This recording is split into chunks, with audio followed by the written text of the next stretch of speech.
Welcome to the Dionysus Circle podcast. I'm Dr. Sam Bennett, your host. On this podcast, we explore the wisdom of the Eastern Christian fathers and the philosophical ideas that influence them. Today, I'm joined by Van Tu, a philosopher at California State University, San Bernardino. Van specializes in ancient philosophy and has published on Plato, Proclus, and Aristotle. In this episode, we discuss her recent article, Is the Soul a Form? The Status of the Soul and the Final Argument of the Phaedo. We explore Plato's Phaedo and its treatment of the soul, examining whether the soul is best understood as a transcendent form, an immanent form, or something else. We also consider the implications of Plato's arguments for the immortality of the soul and the nature of personal survival after death. A special thanks to Peter Anthony Tagny for allowing us to feature his beautiful rendition of the hymn Of the Father's Love Begotten from his album Sea Dreams. God bless, and I hope you enjoy the podcast.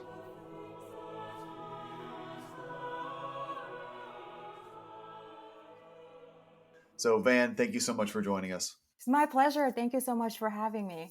Absolutely. So to begin, could you just kind of tell us a little bit about yourself? I'm sure, listeners would love to know, how you became interested in philosophy, maybe ancient philosophy in particular. Were you interested in philosophical questions from a young age? Did it develop later? Yeah, so just maybe a little bit about yourself. Yeah, so thank you so much for your question. So I think I'll start with just talking about how I came to be interested in philosophy and landed where I am today.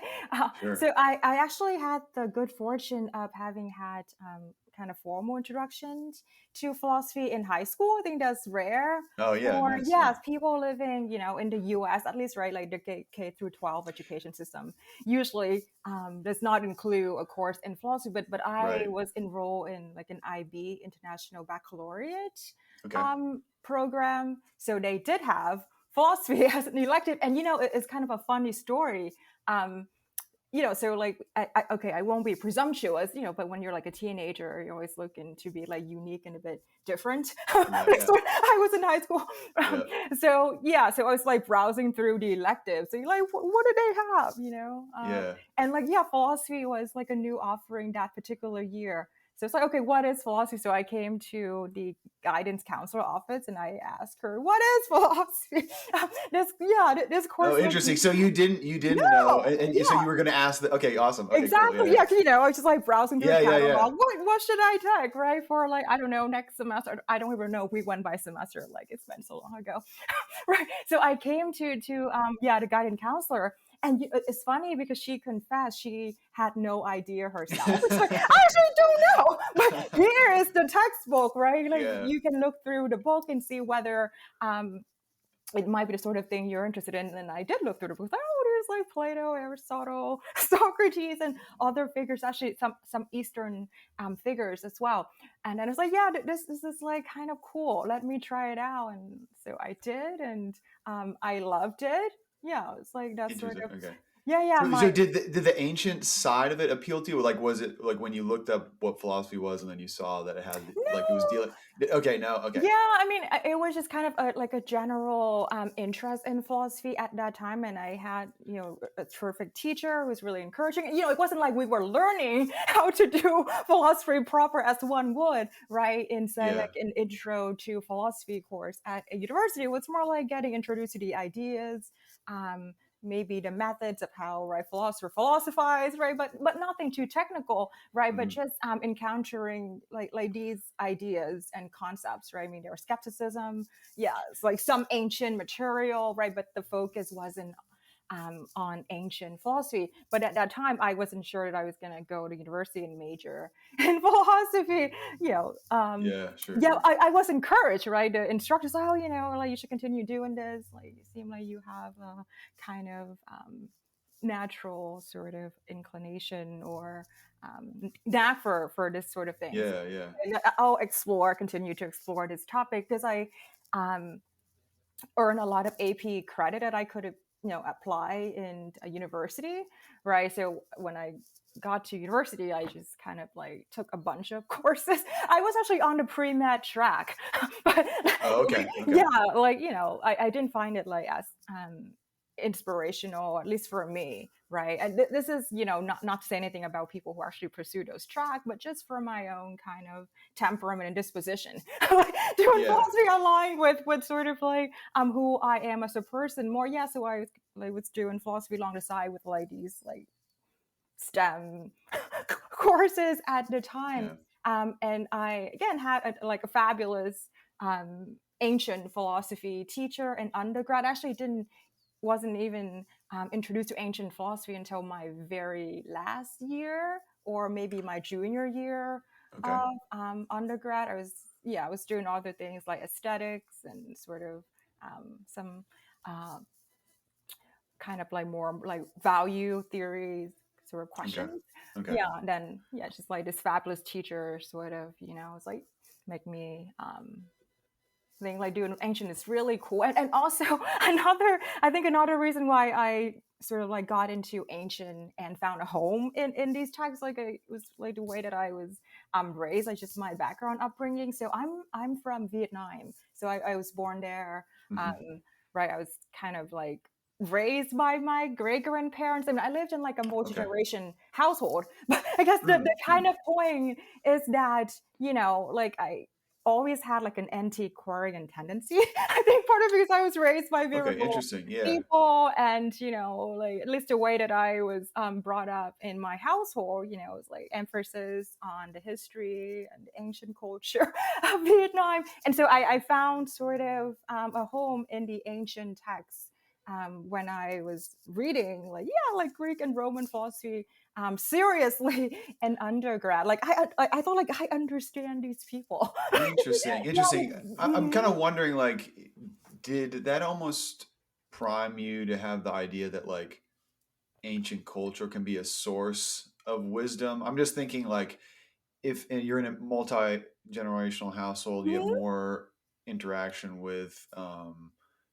older generations. You might also that might also come with this idea of like they are a source of like kind of wisdom, whether it's practical or more theoretical, and maybe that could prime you more for like being receptive to ancient thinking. I don't know. Do you feel like Yes, that was yes, part of it too? absolutely. Thank you. I love the way that you put the question, because indeed that was what happened, right? And Yeah. because it really, to me at least, my great grandparents were like perfect models.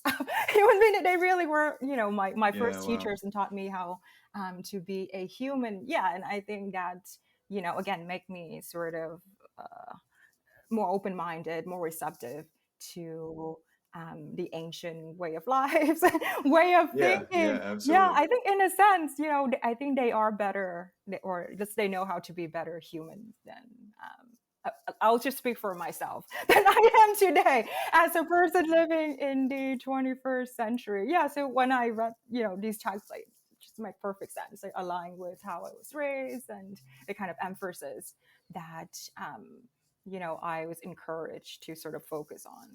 So, Fascinating. Awesome. yeah. Well, thanks so much for sharing that, Van. That's super interesting background how you got into philosophy. I kind of want to ask a sort of tongue-in-cheek question a little bit, which is, your dissertation focused on Aristotle. We're going to talk about Plato today. You have an article on Plato, of course, and so I'm kind of curious. Do you kind of side with Aristotle or Plato? Do you prefer one or the other, or you just kind of you maybe don't have like necessarily an inclination one or the other? Yeah, I need both in my life, So if you're familiar with Nietzsche, like his distinction, right, of the Dionysian and Apollonian Yes. tendency in the Yeah. birth of tragedy, I that's how I like to think of, at least Okay. for me. Nice. I Yeah. can't Yeah. speak for Yeah. everybody, but when I approach the text of Plato and Aristotle, of course, like we only have um, surviving kind of lecture notes from Aristotle. So who Right, knew what his right, right, dialogue would have right, been like, right? Exactly. But just from right. the Maybe like he had a Dionysian side that we don't know exactly, about. Yes, okay, got it. precisely, right? But I feel like I need both in my life. So yeah, as you put it, like Aristotle fulfilled that Apollonian kind of needs, and Plato the Dionysian, at least for Okay, me. So interesting, interesting. yeah, So it's kind of like deciding between poetry and math. It's like we don't need to decide. We need both of exactly. them, kind of thing. Yeah. For me, at least, right? So I have to kind of move back and forth between the two to keep sort of like my interest going right, and yeah, a nice balance. So Cool. Yeah, that's absolutely, that's fair. That's fair. Very cool. All right. So maybe great. So maybe before we dive kind of into the details of your article, maybe we can briefly introduce the Phaedo. So your article is about the Phaedo. So I guess the way I'd want to, maybe like for someone unfamiliar with Phaedo, how would you, what would you describe it as basic plot, maybe some key themes, anything that particularly interests you about it? So yeah, just maybe we can do just a real quick like introduction to Phaedo for anyone who's unfamiliar. Yeah. yeah, fabulous. So I'll try to keep it brief because I always have so much to say about a Phaedo, which is one of my absolute favorite Platonic dialogues. So it's just, start with a rough sketch of the basic plot and themes, right?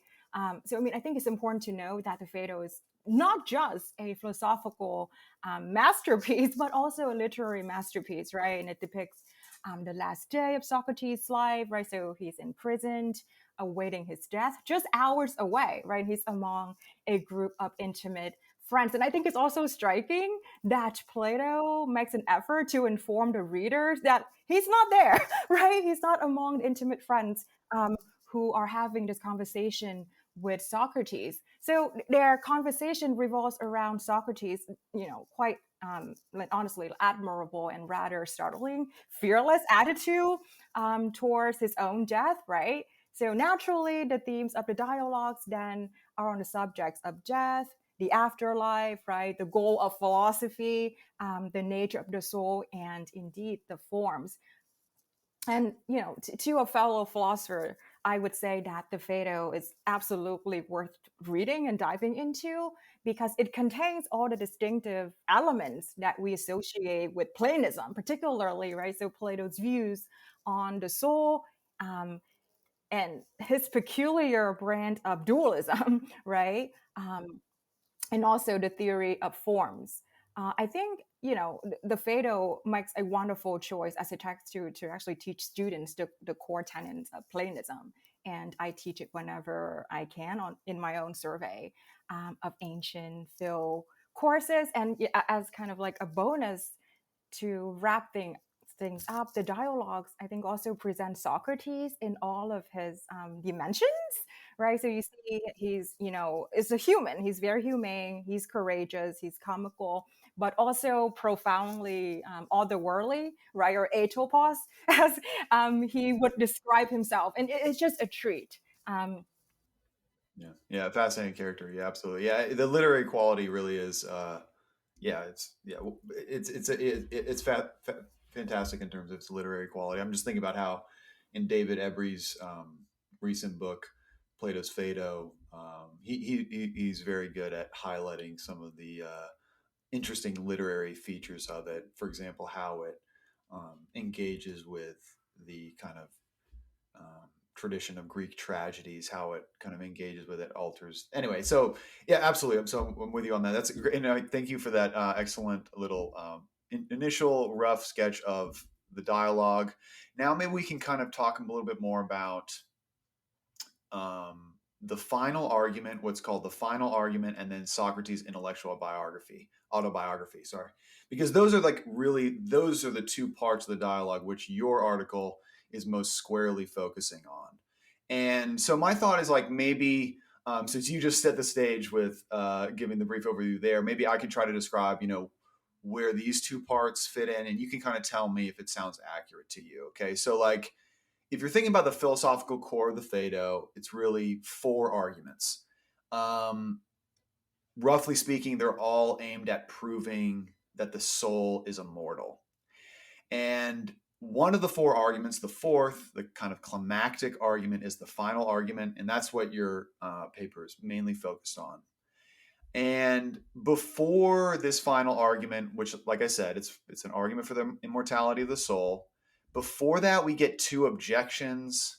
We get Simmias's famous Harmonia objection. We get Cabes's cloak-maker objection. And after those objections, I guess it's after those objections we then get the intellectual autobiography from Socrates, and then we finally get the final argument.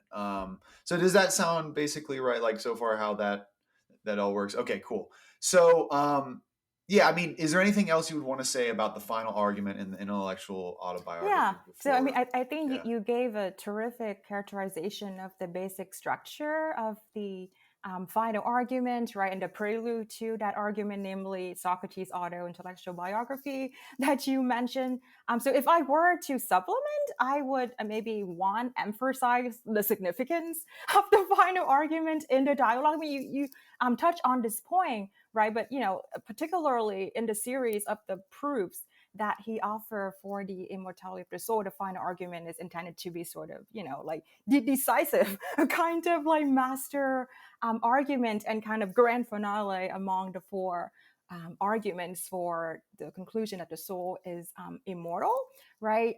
And secondly, I would add that the specification that Socrates auto-intellectual biography is actually necessary for him to introduce his safe answers, right? So the theory of form. So we will get into all of the nitty-gritty details, right? And ultimately then to introduce the more refined safe answers, right? Which is the class of the something else, which I identify as the soul. So Exactly. yeah. Good. Perfect. Okay. So, yeah, maybe then we stepping into that question of so basically dealing with the soul. So your paper, it's it's basically answering an attempt to answer the question of, you know, the paper is called "Is the Soul a Form?" And what you're doing in this paper is you're asking, what is the status of the soul in the final argument?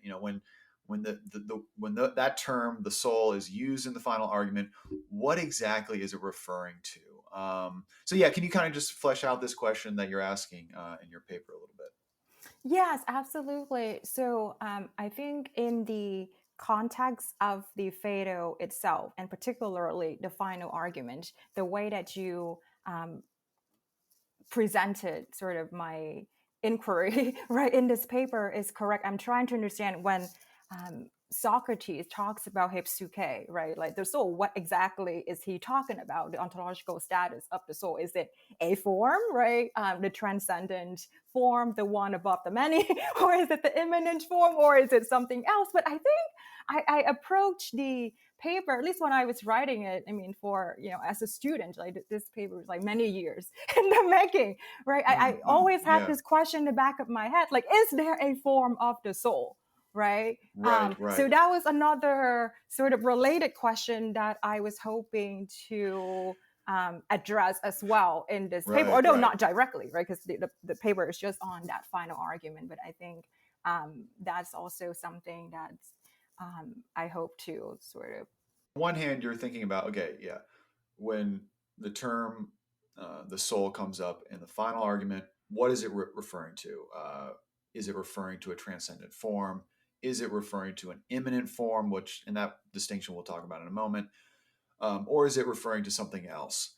And then on the other hand, like you said, there's also like this like broader question that you bring up, which is just in general, is Plato committed to there being a form of the soul, in general? Okay, awesome. So yeah, those are kind of a couple questions that are, and I feel like now we maybe should just sketch a little bit, give the people a rough sense of like what exactly is the final argument, so they can be curious about, yeah, what is the soul referencing? And so, I mean, maybe I'll just give my like rough sense of it. You can give yours.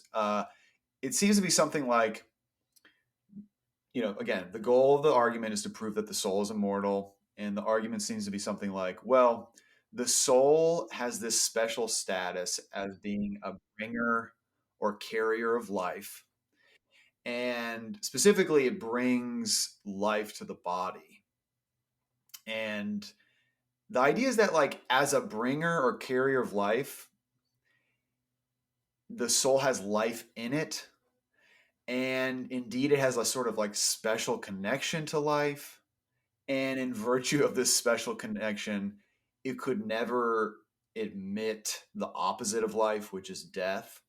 And so, if the soul, as a bringer, has a special connection to life and can never admit death, then I guess it's going to be immortal because it can never admit death. And so, anyway, that's like roughly how I understand like the argument. I don't know, how would you just, if you had to like do broad strokes, is that like how you would characterize it, or? Yeah, absolutely. So before I make, I'll probably just add, and I think there's another step in the argument, right? That I'll add in, but like I also want to say this just for the listener. I mean, earlier it's like, oh, this is supposed to be a grand finale, the master argument, and the listener's like, whoa, that's it. Like, Yeah, right.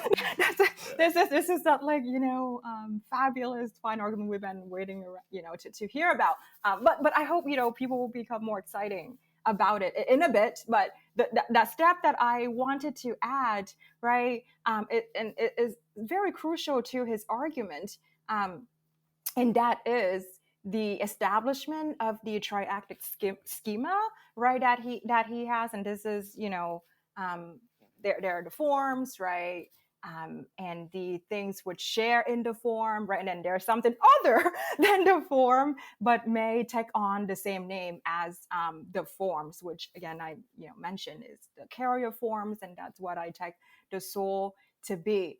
So that steps allow him, in fact, then to say, because the soul is the carrier form, right? It's sort of like has life as its essential property, as it were, cannot be the sort of thing that is without life. So that's sort of like justify how the soul has a special connection to life. So it isn't straightforwardly,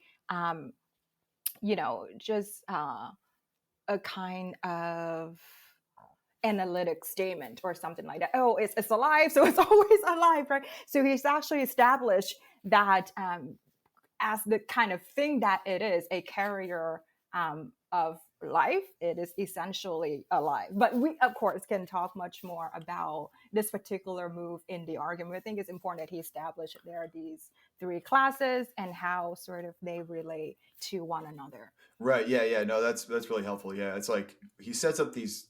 Yeah, and let's actually let's kind of dive into those three classes, because that sort of corresponds to the three options that we have on the table for how to answer the question that animates your paper. So, like we just said, like your paper is about, what does the soul refer to in the argument we just ran through? What is it referring to? Is it referring to the transcendent form of the soul? Is it referring to like an imminent form of the soul in us? Or is it referring, the third option, I guess, would be a substance that bears life, or more specifically, maybe like this carrier that you're talking about. So let's first go over briefly, just, what, I don't know, like what is a transcendent form of this? What would it be? Yeah, let's just talk about that first category of the transcendent form. Like what would the transcendent form of the soul be? What would it do, if there was such a thing? Yeah. Yeah, so I take it that if listeners are familiar with Plato, right, they'll probably be familiar with his theory of forms. So if right, we assume that option, that the soul is something like a transcendent form, then it is just right one of the many forms, right, among sort of the ones that Plato admits. And so if it were to be a transcendent form, it of course would be subject to neither change nor perishing, right? It's eternal, immaterial, right? Divine, just like the rest of the forms. And anything that is a soul, like your soul, my soul, right, is something like a transcending form in this Right. sense, right? Right. Good. And okay, good. And then that transcendent form of the soul would contrast with the second option, which would be an imminent form of the soul. So yeah, what's this idea of an imminent form? That might be something maybe people, audience might, potentially could be less familiar with, is the idea of an imminent form. Yeah, so before I just give a quick gloss on the imminent form, right? I think it's important to acknowledge, at least in the scholarly literature, there is this interpretive debate concerning whether Plato distinguishes, right, category of the imminent forms with separate kind of existence and ontological status from the forms in nature. But I think is uh, on the basis of the textual evidence in the Phaedo, seems like he is, at least my view, committed to there being these immanent form, or the form in us, right? So these immanent forms are, you might say, derivative of the forms, the transcending forms, right? So he again, gesture at a commitment to the existence of these entities, insofar as he speaks of things like the tallness in Simmias, right? So that's the feature in which Simmias is said to be tall relative to Socrates, right? And he has this tallness, right? Simmias has the tallness in Simmias in virtue of participating in the form, the transcending form of tallness itself. Right, right. Okay, so yeah, so it's like there's going to be numerous tall people, maybe Simmias is one of them.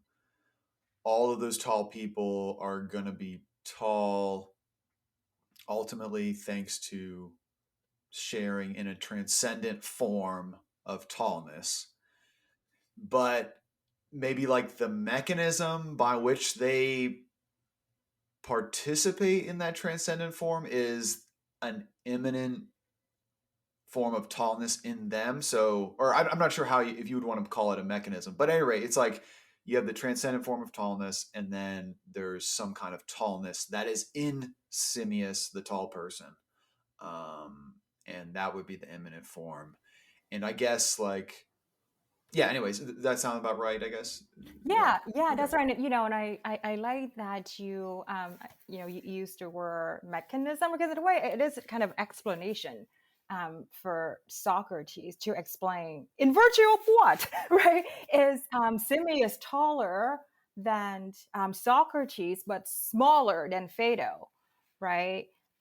Because the forms themselves, right, cannot be like both tall and then small, but Simmias can, right? So there's like a bit of smallness in Simmias relative to Phaedo, but a bit of largeness in Simmias relative to Socrates, right? So those would be, yes, the immanent form in us, right? That Right. allows for these Yeah, and explanations. it's interesting how like you have to bring up relative to Socrates versus because tallness is a particularly like it's going to be more complicated. That imminent form, that whole situation is going to be more complicated because it's more of a relational quality. Like I might be tall relative to one person, but not to another.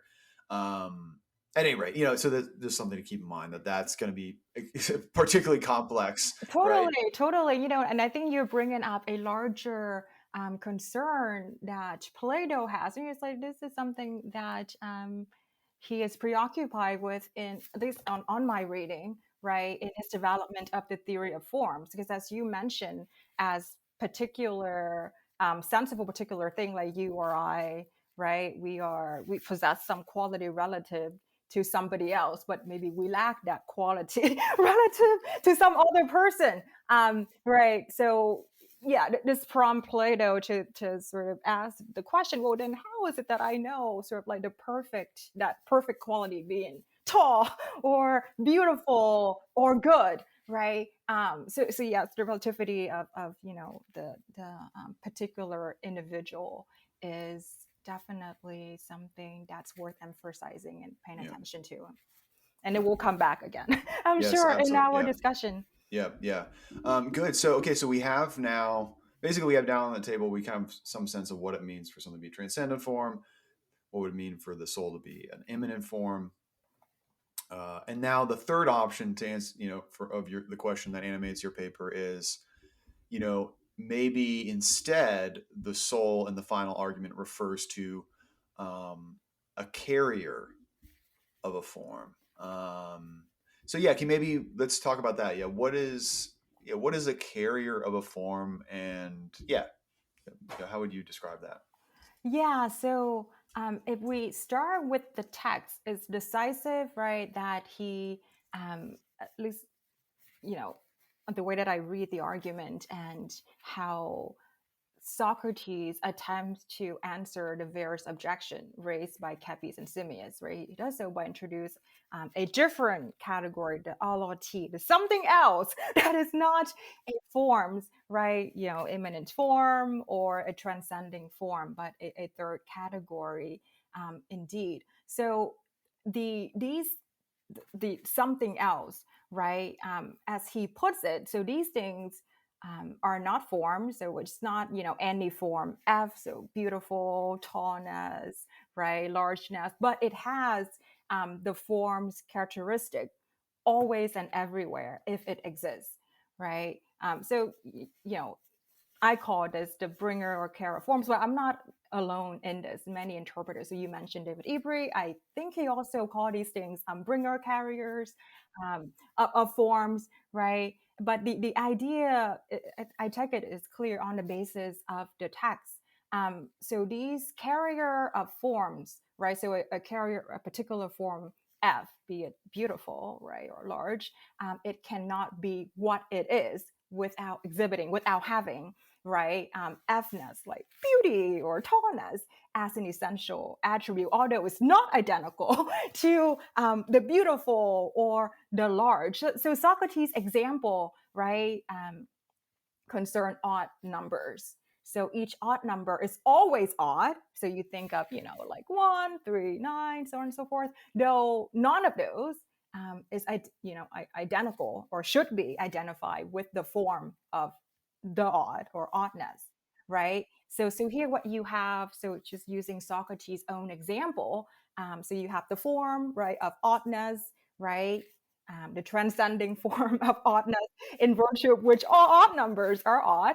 And then you have, the imminent oddness in each odd number, so say 3, right? And then you have the odd carrier, which is just the individual odd number 3. So there are those kind of 3 categories, right, that he enumerate. And so again, what it is to be a form carrier, right, is to have the F, right, the quality of the form as its essential attribute, but it's not to be identical with the form. And I can articulate, right, why the form carrier, though carrying the form, right, as its essential quality or essence, is not identical with the form. So I can go there, or we can hold off for sort No, of yeah, later. that could be good. I mean, maybe we could just kind of just review, or I could try to restate kind of some of the things that you just mentioned, like or maybe give another example too. So yeah, so like the number 3, okay, so you're never going to find a number 3 that's even. So what that means is that the number 3, whenever you come across it, so to speak, it's always going to be odd. So that's like essential to 3. It can't. The odd, being odd is essential to 3. It has it always. And like you said, that kind of reminds you of like the form of odd, like the odd as such. I don't know how you want to describe it. Maybe the definition of being odd. It's never going to also be even. Anyway, the transcendent form of oddness Right. is perfectly odd. That's and right. And yeah, and as he puts it, right, it will never admit its opposites. Like you right. said, it will never be even. Right. Yeah, right. So okay, so that we have that, but still there's that difference between obviously the number 3 itself and the odd, the transcendent form of odd, the definition of odd, as it were. And then yeah, like another example to kind of think about is heat. So um, heat is always hot. It can't be heat unless it's hot. So you can't have like heat that is cold. So there's like this kind of like really intimate, essential sort of attachment between Yeah. heat and being hot. And so that would be another example of a bringer or a carrier. Now, what about like this idea of like the bringer or carrier brings its quality to something else other than itself? Like, so I mean, obviously with the example of the soul, I mean, we haven't talked too much about this, but kind of a key idea for ancient Greeks, or at least for Plato, is Mhm. that it's like the soul is bringing life to the body. So it's the soul, yeah, it's essentially, potentially it's essentially alive, but it's also bringing this life to a body. If we think about the number three, though, that's not really like bringing oddness. I don't know. Anyway, I'm just kind of curious if you want to talk about the carrying to something else. Is that something we should be thinking about now, or maybe not? Yeah, so I think, maybe just following along your line of thoughts with three being a carrier, right? So I guess three as a triad, like three Mm-hmm, units, right? That is mm-hmm. bringing oddness to a collection of three items, right? Okay. Yeah, Okay. so I think that's the way in which we could think about three as a carrier of oddness. I mean, it's perhaps strange for us to think about it in that way, but essentially what it is like we're counting 1, 2, 3 items, right? So when I have Right. three Okay. items, I have oddness there. And so, I mean, if I may, I also want to maybe flesh out why I think so, because this point isn't made explicit in the text of the Phaedo, right? So, I mean, he does make this abundantly clear statement, Socrates, that is, that a carrier of a form, as we've been talking, cannot be what it is without exhibiting the Fness, right? The quality of the form, but it's not Yes. identical to the form. But then you're like, Right. why is it not identical to the form? He sort of Hmm. love that qualification, at least to my to my mind and my reading, a bit unexplained. Sure. But so I, as I understand what is going on, so we can just sticking with number three and the oddness, right? So you think about three being a carrier of oddness, right? So of course, as we've been saying, whenever you have three or a collection of three things, it's you always have oddness, right? But being odd does not, as it were, exhaust what it is to be three, right? Okay. Good. Right. Yeah. Yeah. So I mean, thinking about three, it's also a prime number. It's necessarily a prime number, right? And a factor of nine, right? In addition Good. to being odd. So I Yes. take it, right, unlike the form, the carrier's essence is not, as it were, exhausted by any single attribute, right? Because what it is to be the again, on my understanding, a form is just to be that quality, the F, and nothing else, like oddness and nothing else, right? A form of beauty, just beauty and nothing else, right? It's often how he Right. Right. describes it, right? The F itself by itself. So you don't just, like three isn't just the odd itself by itself. It also has several other unique attributes. Okay. Good. Yeah. That's great. Okay. So yeah, I mean, and you can kind of tell that, right? Like if we were to try to define odd, like what does it mean to be odd? We would be, for Plato, that we would be trying to characterize the transcendent form. And in doing that, of course, we wouldn't also want to define a prime number, right? Like Right. we want to be only defining what it is to be odd. And so that kind Exactly. of shows that the transcendent form of oddness, it's just odd. It's not also prime. And anyway, and we can kind of tell that because we want our definition to exclusively Yes. define the odd. Whereas, yeah, like you said, a number three, yes, it has to be odd to be three.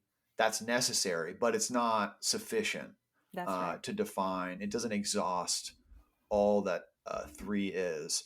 I was trying to think of another example. I mean, I don't know. I feel like you may have written your dissertation partly on this issue of like defining the human being as like whether it's how to define, but like if you think that the human being is essentially rational, Yeah. right? Like that would be an example where okay, yeah, rationality would be a necessary feature of being a Yes. human if that's correct. But it wouldn't exhaust us because That's right. I don't know, like if there's a God, he would also be rational. So there must be something about us besides just Yeah. being rational. Yeah. That's right. No, no, absolutely. And if I may, since you asked earlier the questions, choosing between Aristotle and Plato, if it's okay to bring in Yeah, Aristotle, no, to flesh out the example you just offered, I think it is helpful, right? And I mean, Aristotle was also a student of Plato, faithful one, I would say, right? So in the case of the human being, indeed, right, part of what it is to be a human is at least, maybe like not always exercising rationality, but having the capacity, right, to exercise rationality. But even Aristotle admits in the Ethics, right, that our passions and non-rational desires are no less human, right? So it is essential, part of what it is to be a human, again, that we can exercise rationality, but we also have these more like passionate, right, non-rational, irrational elements in us. I mean, that's just how he divides up the soul in the beginning of the Ethics at the end of book 1 anyway, right? right. Yeah. To reiterate, you bring that up because that's how we show the distinction between the transcendent form and the carrier. And so, I mean, another way of thinking about it too is that this kind of indicates the simplicity of the transcendent form. It's not complex. It's just, in a way, the just is just. It's not also, and so whereas the carrier is going to be more complex. There's going to be generally multiple dimensions to it. Yeah, absolutely, absolutely. And if you look at other examples Socrates offer in his explication of these carrier items, right? So you have snow, right, as a carrier of coldness. So again, if you think about the transcendent form of coldness, it is just cold and nothing else, right? It's absolutely simply cold, eternally cold, etc. Just in the way that Plato describes his forms. But you think about snow, right? It isn't just coldness, right? It has to be configured in a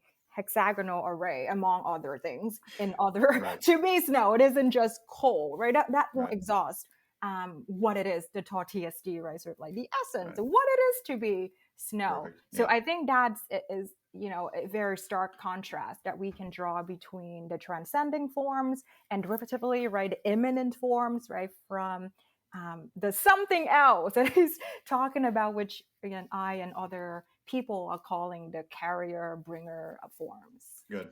Okay, so I feel like we now kind of have a pretty good handle on this, tripartite like distinction between transcendent form, imminent form, and then a carrier. Maybe now we can kind of get into why you think that the soul in the final argument is referencing a carrier.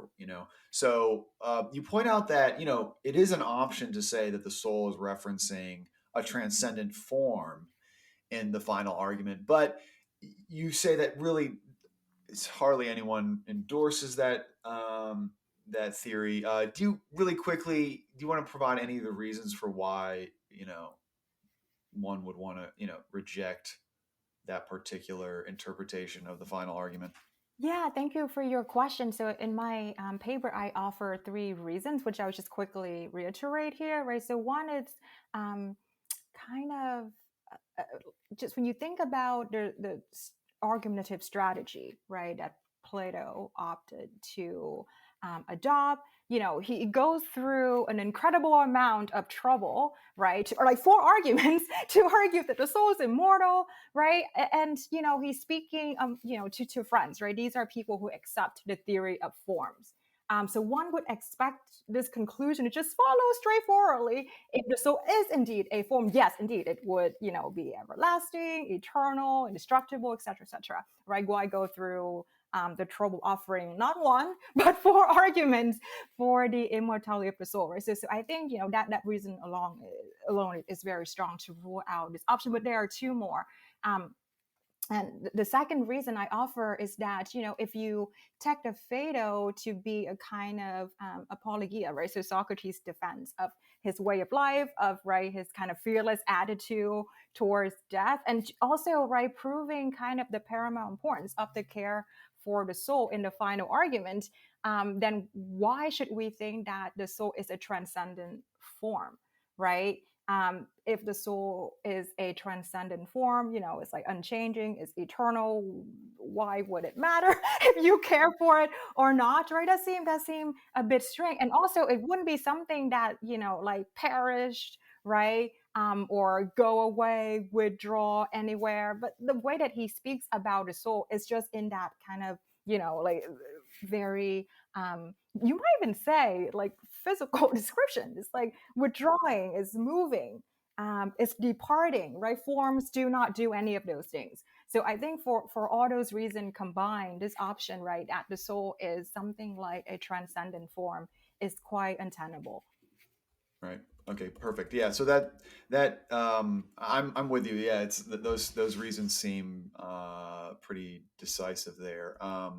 Good. And so, but now when it comes to the second possibility is that in the final argument, the soul is referencing an imminent form, and showing why that interpretation is wrong is a little bit more complicated. Basically, it seems like we have to kind of talk about two things. So one thing you talk about is this idea of like uh, Socrates introduces a new sophisticated hypothesis about what makes a thing have the character that it has, what makes X F. And it kind of goes beyond his old safe answer. So that's one thing we have to kind of get into a little bit to understand what's wrong with the imminent form interpretation.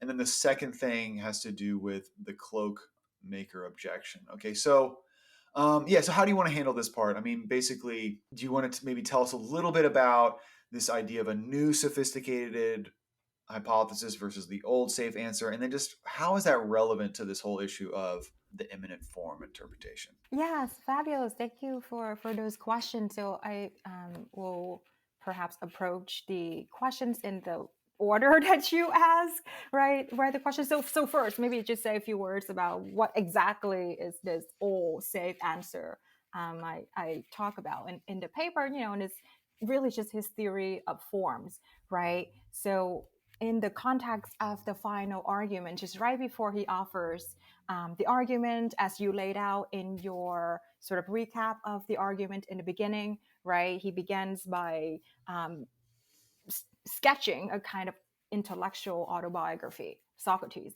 that is, right?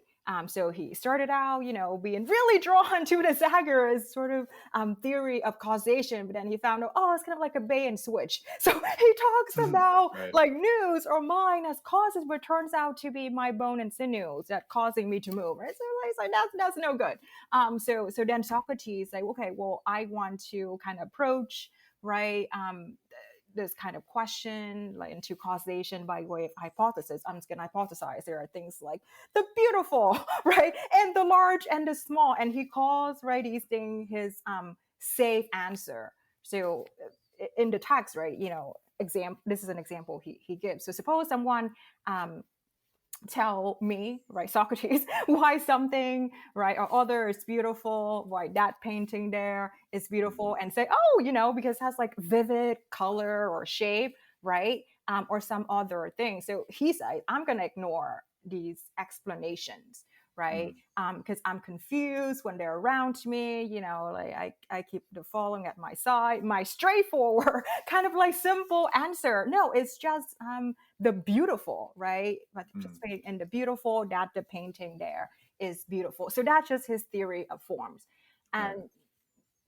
at this point in the argument, right, he wants to now offer yet, another safe answer, which in his own words, like more sophisticated, is like clever, right? It's like it's an improvement on the old answer. So now he's like, I'm going to give like another answer beyond that safe one, right? Which I spoke of before. So the form, but now Socrates, see another safe answer.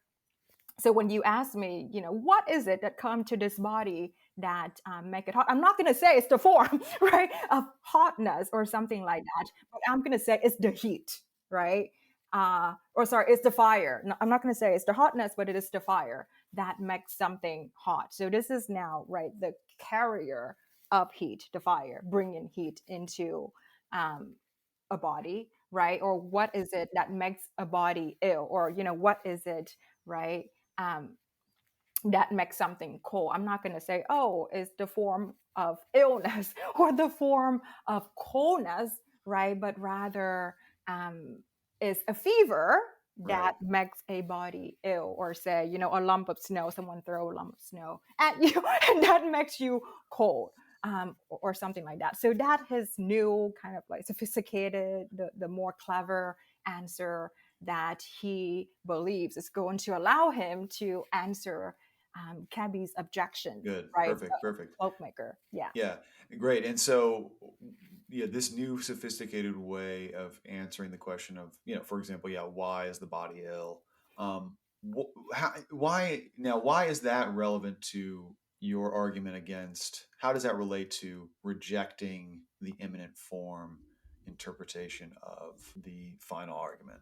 Yeah. So if we think about, again, Socrates, right, or approach to answering Cabby's objection, or even Plato as a writer, and the way that he wants to respond to this indeed like very troublesome objection from Cabby's, right? That yeah, the soul may like outlives a body or a few bodies, but it won't be eternal, right? So like he already has the tools of the theory of forms at his disposal. Again, he's speaking with among friends, right? Like people who aren't like perhaps like some of us today, right? Who challenge the theory of forms. These people accepted in the very beginning of the dialogue. There are forms, and that there are things that participate in the form. So it's very perplexing for him to now introduce this new clever, like sophisticated answer in order to respond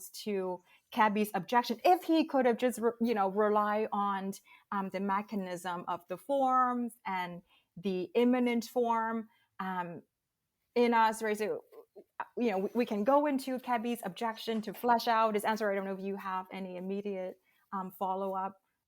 No, yeah, that could be good. Yeah, maybe just describing, yeah, because we didn't, yeah, we haven't discussed exactly the cloakmaker objection. It's basically like, I mean, you can flesh out better than me, but like it's something like Cabes is like, okay, Socrates, maybe the soul is like a cloak maker, right? Yeah, Maybe the weaver, soul. maker. Okay, Yeah. yeah. So maybe the soul is like a cloak maker, where yeah, the soul lives longer than numerous bodies, Mm-hmm. just as a cloak maker lives longer than a numerous coats. But that doesn't mean the soul, but maybe just like the cloak maker isn't immortal, the soul isn't immortal. Yes, it lives past many bodies, but it just doesn't go on forever. So in short, Socrates, you should be afraid of death because maybe this time your soul is not Yes. going to live past your body. Anyway, so it's something like that, right?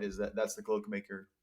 Yeah, absolutely, absolutely. And again, is this troubling kind of image that provides the impetus, right, for the final argument. And again, in order to respond to Cabby's objection, so Socrates interpreted this objection as a broader kind of concern about causation, explanations, really. And that's why he, at least on my reading, introduces this class of something else, right?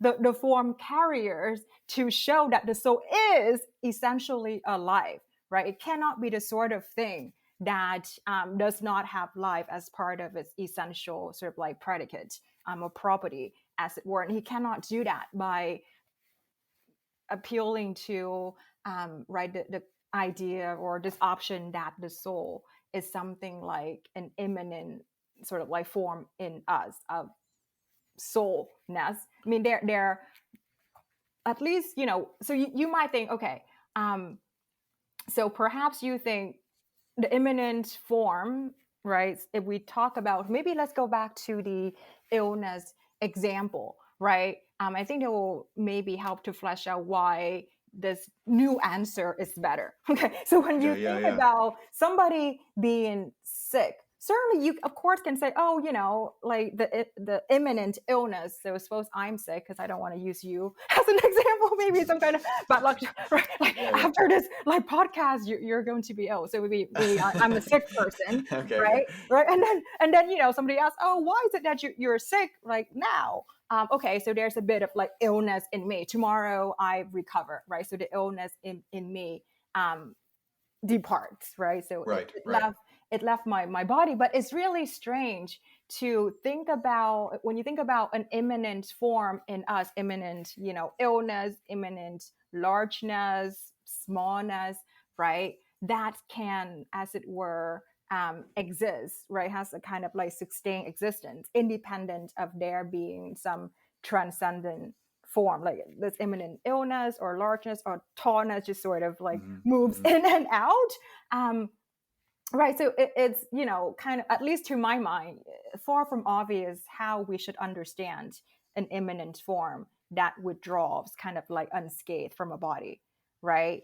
Okay, It okay. previously occupied. So again, like to imagine an imminent form in this way requires supposing that the imminent form could have some kind of independent existence. So you imagine the soul like that. I see. So he talks about the soul. I mean, again, using very like physical description of the soul, withdrawing, like relocating, right? Indeed, one of the earlier arguments for immortality, so relocates, right, to Hades, the afterlife, Okay. right?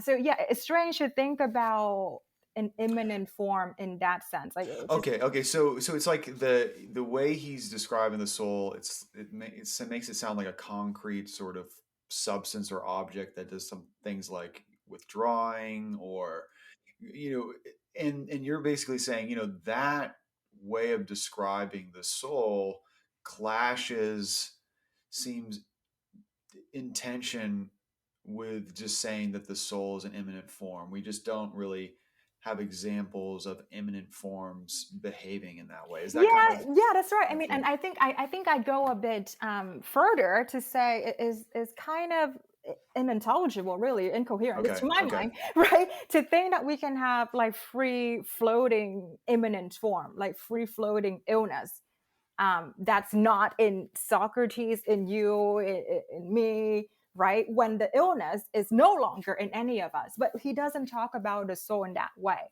right? So imminent form Okay. exists while they are in, Yeah. right, a body, right, a sensible Yeah. particular that participates in the form. Now, when that occurs, now there is an Yeah. imminent form Oh, in us. I But it's see. Yeah. strange to say, oh, like there's just a bit of illness floating around. Yeah, I mean, it's almost like it's almost like, I mean, it almost sounds like you think of like an immanent form as like essentially like a property, and you can't really imagine a property floating around. Like a property is always inhering in a substance.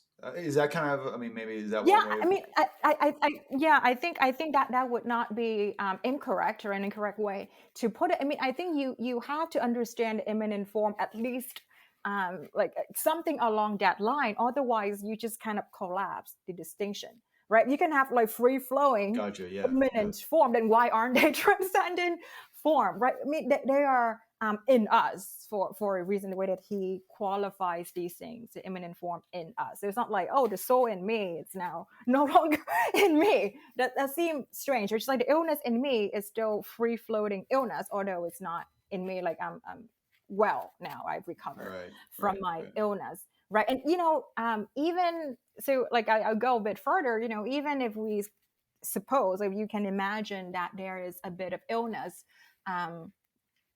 that was in a given body but now survive, right, a separation from that body, right. I think the new explanation, the new safe answer will still be preferable as an explanation to the imminent form, because it really allows him to explain why a body is sick, right, or is cold, without referring to illness or coldness itself, right, which is just like the explanandum, the thing that he's trying to account for in the first place, right? So it's better for two reasons. I would argue.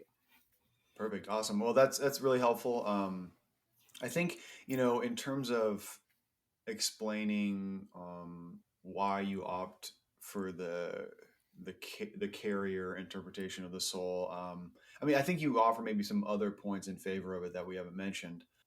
I thought one point that we could. I mean, I'm kind of thinking about time now, but want to be respectful of your time. But I mean, one thing maybe we could bring up is this whole point. You point out that the notion of the soul in the Phaedo is what you call is kind of a thick notion. Mm-hmm. And this idea of the soul, this more thick notion of the soul, it kind of clashes with describing the soul as an immanent form. So I don't know. Do you maybe we could touch on that really quick? Yeah. That's not good. Okay. Absolutely. And I would again go a bit further and not just imminent form, but form, simplicative. Okay. Right. Yeah, Yes. Right. Yes. absolutely. Absolutely. And so thank you so much for this question. And going back to what we were saying earlier, it's all relative. So it's only thick relative to the Yes. alternative, right? The Homeric alternative, really. Okay. Right. Okay. So it's so maybe I'll just sketch what I mean by thick and thin as I describe it in the paper. So the thin notion is the thematic conception of the soul, right? So soul like a spirit, right? Pneuma, or a breath of air. This is very Homeric, right? So, at the time of death, the soul disperses, right? It's gone, right? And Yeah. moreover, this is what's important. You find this in Homer Odyssey, for instance, right? Like the soul of the dead have no understanding, right? So that's the thesis that Socrates, as I understand it, very much want to reject, right? So the soul isn't just responsible for life, and this is where we could incorporate another reason why the soul can't just be a form, because it's not just life and nothing else, right? That would be the thin notion. Whereas the what I call thick notion, and it's only relative to this thin Yeah. notion, because Yeah. you might think it's thin relative to some other Platonic notion of the Mm. soul that you find in the Republic or Phaedrus or elsewhere, right? So it's thick in this context because for Socrates, in the Phaedo, like, the soul isn't just responsible for life, but also for knowledge, right? It allows the in-soul creatures to exercise a host of cognitive capacity, that is knowing, recollecting the forms. I mean, we have an argument from recollection for the forms. So that's what the soul enables the in-soul creature to do. So it isn't just, a breath of air that sort of quickens the body. It is thick in the sense that, right, it is able to exercise some cognitive abilities as well. Good. Yeah, that's great. Yeah, I mean, it's just interesting to think about. Yeah, what is the soul doing? What is its function? Um, and like you said, this is not as familiar to our culture, but in the Homeric, or Greek culture, ancient Greek culture, the basic idea was that the soul is the thing that's going to be animating this body, making it alive. It's the breath of life. And so you know, it, your notion of the soul gets thicker if you then add that it's actually also the seat of knowledge, cognition, that sort of thing. Um, and like you said, you could even add more stuff if you wanted to. That's great. So yeah, that would seem to clash with a more form Yeah, interpretation of it. exactly. Like especially going back to what we said earlier, the way that you characterize the form, right? It's just simple, right? So if you think about the soul as a form, what would it be in again the kind of tradition Plato is working from, this Homeric culture? I mean, he doesn't, of course, adopt all of the Homeric traditions and views, far from it, right? But certainly the view that the soul at least is something that animates the body, that is there. But it's not just that, right? It does more. I mean, like I quote in the text, the soul actually also possesses capabilities and intelligence. So it isn't just kind of like the life force, right, that animates Right, the right, body. right. Perfect. Okay, well, I think at this point we've given the listeners a pretty nice initial understanding of why you argue that the soul in the final argument doesn't refer to a transcendent form, doesn't refer to immanent form, but instead to a carrier. There's so many other interesting things about your article that I'd love to get into. For the sake of time, I was just maybe just one other point that is super interesting about your article. Maybe you could just briefly hint at, which is you argue that the final argument, okay, it's an argument for the immortality of the soul, but it's not an argument for personal immortality. And so I thought, before we wrap up, could you just kind of just like quickly just alert people to this distinction? How could an argument be for the immortality of the soul, but not for personal immortality? What can you kind of just briefly tell us a little bit about that distinction? Yeah, absolutely. And here again, I want to echo or borrow something that you observed earlier, right? About perhaps our conception of the soul and by extension, identity, in contrast with Plato's conception of the soul and perhaps identity, right? So at least to my mind, when I hear personal immortality, right, I think of the kind of like promise, right, of like that my consciousness is preserved, right, my memory, my personality, right, things that make me me, right, it's make me Van and make you Sam the person I'm talking to, right, that thing will persist over time, right, so diachronic identity or something like that, right, and that at least in the way that contemporary like you and I and other understand this notion for sure is very complicated and subject to a host of academic debate, right? But I take it's not controversial to say that this notion of identity and immortality, right, person mortality, presupposes something like psychological continuity again. So, right, Sam, the person I'm talking to, your memory, your personality, your consciousness is somehow preserved forever, right? That existence, right, is like prolonged ad infinitum. That I do not think we have the license to infer on the basis of the final argument, or really any of the argument for the immortality of the soul that we get from the Phaedo. Because when you look at Plato's argument, right? So again, going back to what exactly is the conception of the soul that he's arguing for, that exists eternally, that is immortal, indestructible in the Phaedo.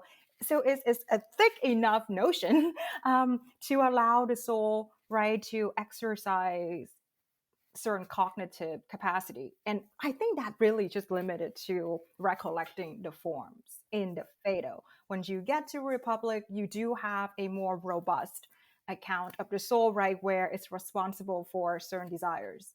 Really, like all desires, right? Non-rational ones, bodily ones, and spirited ones, so on and so forth. But that is not the conception of the soul that we get in the Phaedo, right?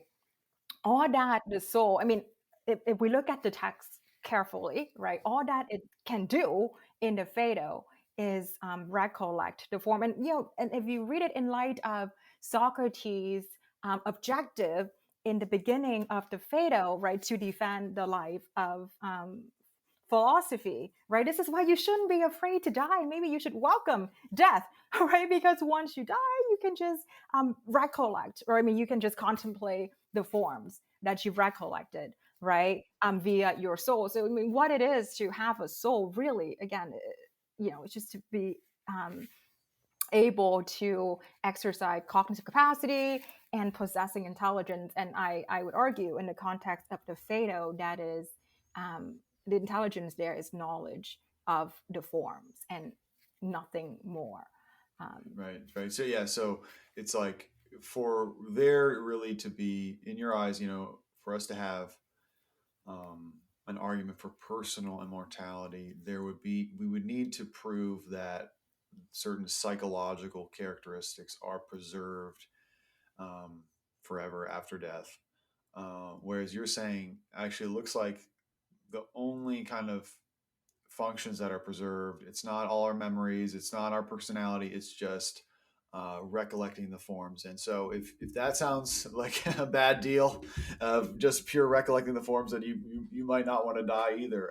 So anyway, but yeah, no, I had a professor, Edward Halper, he used to joke with us that, Platonic heaven, it would actually terrify most people. It's just, all it is thinking about the forms. It's it not is hanging that. out with Beethoven. It's not asking, Yeah, yeah, whatever. So it is. Well, I maybe have a bit more optimistic picture.